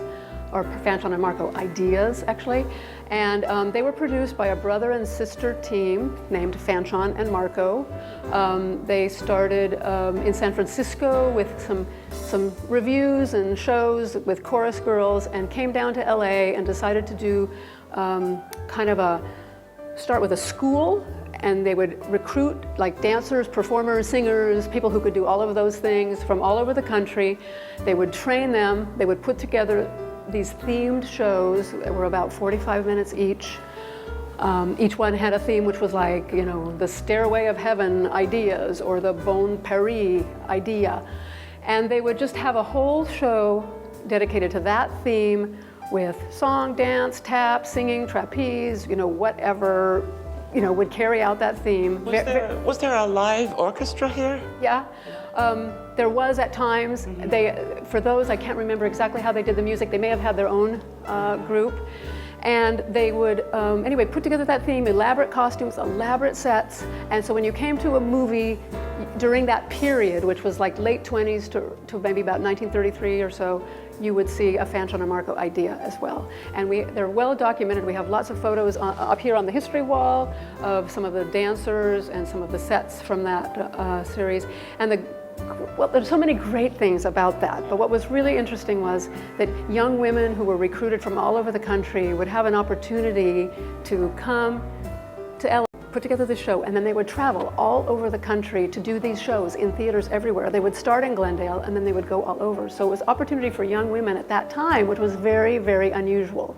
And those young women, after that, their career in that, some of them ended up staying in entertainment, being choreographers, performers. Some went just back to regular life, but they had that great, great period in their history where they had that great opportunity. So the Alex Theater was really a training class, and offered opportunities for people to really perfect their art. And it wasn't always called the Alex Theater, was it? No, it was originally called the Alexander Theater. And who was it named after? It was named after the 3-year-old son of C.L. Langley, the theater magnate who developed the theater. When we first started all of this research into the Alex in the late 80s, I really, really searched to see if I could find Alexander, and was never able to find him. So I don't know if he ever came to the theater other than as a 3-year-old, whether he was ever involved. I really don't know. I wish I would know that. Let's go back to the very beginning of the Alex Theater. When was it built? Well, it opened on September 4th, 1925. It was designed by local architects, Arthur Lindley and Charles Selkirk. And it was designed in a Greek and Egyptian design, in the spirit of the Egyptian Theater in Hollywood, which was built about 3 years earlier. Well, the silent films were here from 25 when it opened, along with the vaudeville, until sound came in 1929. Okay. And then from 1929 on, there was vaudeville still for a few more years with sound movies. And then in the early 30s, as the vaudeville died out, then the double feature came in. So it was all first-run movies after that. And you always got to see two at 25 cents a piece. And don't forget, you got to smoke in the balcony. Really? Wow. And so how much were the tickets in those days? I think when the double feature started, I think they were 15 cents for the lower areas, and I think 50 or 60 cents, maybe 60 cents for like the loge seats. Right. And so then when the films came in, what kind of refreshments were served? Well, originally there was no concession stand in the theater. There were originally in the forecourt, there was a commercial building that was part of the theater design. You can see that in some of the photos up there. And there were shops there where people could buy sweets on their way into the theater. So it seems surprising to me that theater operators hadn't discovered already how much money was to be made in concessions, but I guess they hadn't. Over time, they did make that discovery, and by the mid-40s, there was a portable concession stand in the lobby. We have some photos of that too here. Maybe you can show those. And they would have some of the ushers in beautiful uniforms selling, candy for 5 cents and little bags of popcorn. And then in 1948, when they did the refurbishing of the theater, redecorating, I guess it was called, they built a large concession stand on the south wall of the lobby, which remained until the theater closed in 1991. And in the late 20s, they installed the sound system, and sound film began. So after that, it was still a combination of vaudeville and sound film until about the early 30s, when the live productions kind of ended. So on the reopening of the theater, I hear it was quite a grand event. It was New Year's Eve, 1993, and there was a very big street party. The Brand Boulevard was blocked off. There were ice sculptures, there were lighting effects, there was all kinds of activity on the street. That was the beginning part of the party, food, drink, everything. And then there was a show, so we were ushered into the theater for a show, and it was the Glendale Symphony with Robert Guillaume singing, and it was a very beautiful and exciting evening. So the Alex Theater has always been a preview house. And how did it get started in Glendale as a preview house? Well, first of all, the Glendale location was great because it was near Hollywood, near where the film studios were. It was convenient for the film executives and for the stars to come to the previews. And also, it was a small middle-class town, so it was good to use the Glendale residents as a kind of a barometer of how the film would do as it went out across the country, as it was released. So they would do previews here, and they started very early. They started in the 20s. And sometimes they were sneak previews, sometimes they were announced as major studio previews, so sometimes people knew they were seeing a preview, they didn't necessarily know what they were seeing. Sometimes they came in and they saw a preview they didn't know they were going to see. So it was kind of fun, I think, for the residents at that time. Exciting, yeah. And the executives would sit in the audience and they would hear audience response, and they would pay attention, and they would then pass out cards afterwards in the lobby. People would fill out response cards, and then based on those responses, sometimes they actually re-edited or retitled or made changes to the film before they released it. So I like to say the Alex played a role in film history as well as theater history by helping to shape films before they were released. What led you to the Alex Theater? Well, I always loved the Alex. I came here from the time I was a small child. I always just had a great sense of awe for the theater. And in the late 80s, I had just come back to Glendale. I'd just gotten out of grad school, and the Glendale Historical Society had a committee starting up to try to preserve the Alex, because they knew that Mann Theaters was going to be moving out. They were building a multiplex. So the Glendale Historical Society, did a position paper. We studied, historic theaters all over the country, similar to the Alex, that were performing successfully as performing arts centers, or functioning successfully as performing arts centers. And we talked to City Council, we talked to local business people, and we got a theater consultant to come and help, and we really put together a package, talked to the city, and really convinced the city that it was a good thing to do. So they appointed a citizens committee called the Committee for Arts at the Alex, and we did all these initial studies, studying all aspects of the theater, the structural, the potential for putting an organ back in, what size productions, what kind of productions could go in here. We talked to programmers from around. We really studied all aspects, presented all of that after about 10 months of preparation to the City Council, and they decided that buying the theater and restoring it as a performing arts center for the city of Glendale was the right thing to do. We're going to go on a special tour, guided by Bob O'Neill. Tell us, Bob, how did you get involved with the Alex Theater? I was hired as a sound engineer here in 1995 and promoted to assistant technical director in 2007, and now I'm the technical director. Very good. All right, let's see some of those technicals. This is the entrance to the organ loft that used to have organ pipes in it. In the 90s, we had to use this space for equipment and storage, since there wasn't much storage in the building. So Bob, where are we now in the Alex? Here we are in the stage right hallway, and this room in here has all the amplifiers for the sound system. And it's an interesting thing because this is below an old alleyway between the Alex Theater and the building next door. And this is the bottom of an old water sump for rainwater. And they did not remove it when they did the expansion in 2000, in the expansion in 1993. So that's the original 1925 water sump. Yeah, that's correct. We had a flash flood in the 90s, and for some reason the water got through the floor above and started running out of that pipe and into the equipment that we had in this room. This is the Alex Theater stage. Oh, it's wonderful. And the first thing I want to show you is the original loading door, which is 8 feet above the stage. And the original loading door is at street level. So here on the stage, we're 8 feet below the street. Okay. So what we're going to do is we're going to raise up this wooden wall, which protects a gray acoustic wall that we use for orchestras. And behind that is the original loading door. The original stage left wall was right here. If you look straight up, you can see the wall continues there.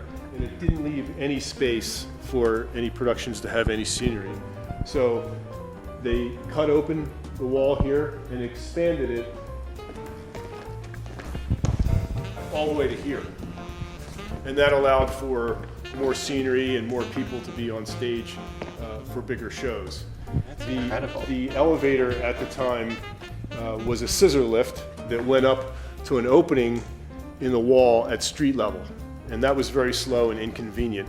And when they did the expansion in 2013, they moved part of the wall further south and got rid of the scissor lift and installed a real freight elevator. Bob O'Neill is going to tell us about this auditorium. And so is Andrea. Here in the auditorium we have our fire curtain, our organ lofts, our columns, our trees, and our colored lighting. The lighting was originally designed to change colors because it's an atmospherium. You want to tell us more about what an atmospherium is? Yeah, the auditorium was designed as an atmospheric theater, as Bob said, which means that the ceiling is painted to look like the sky, and the murals on the side walls are made to look like landscape or gardens on the horizon. And the sunburst over the proscenium arch kind of completes that picture. As Bob said, there were originally lighting effects that kind of created a sunrise or sunset effect.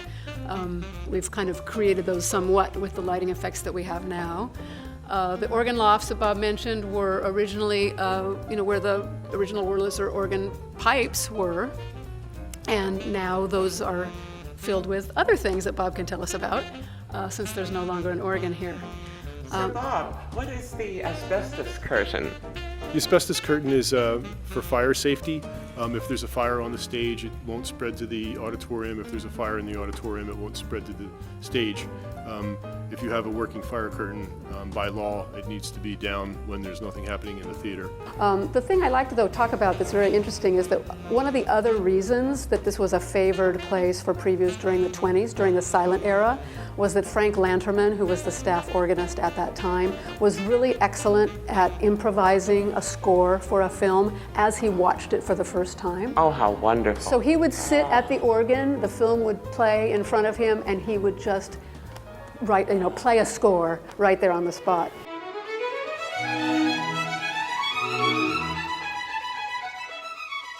Glendale has not stood still in the intervening years. Modern architecture sits side by side with some of the historic buildings described herein. And these newer buildings will tell their own story of Glendale in years to come.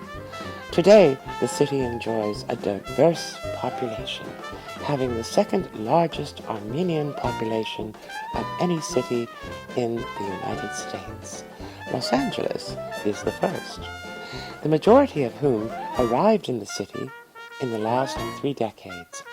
Drive down Central Avenue in the heart of Glendale, and the telltale signs of the city's long Armenian influence quickly becomes apparent. The cursive Armenian writing advertises bakeries, coffee shops, and restaurants that serve such specialties as sweet honey baklava and lamb kebabs. Glendale's proximity to downtown Los Angeles, as well as to Hollywood, with its film and TV studios, makes it a popular place to live for business commuters to downtown, as well as more well-known names from the entertainment industry, such as Mario Lopez and Shia LaBeouf. Wherever its citizens come from originally, all appreciate the magnificence of many of the buildings in Glendale, the ambiance of which gives the city its character and forms an important backdrop to the lives of its residents. As Winston Churchill, the British wartime Prime Minister, once remarked, "We shape our buildings, thereafter they shape us."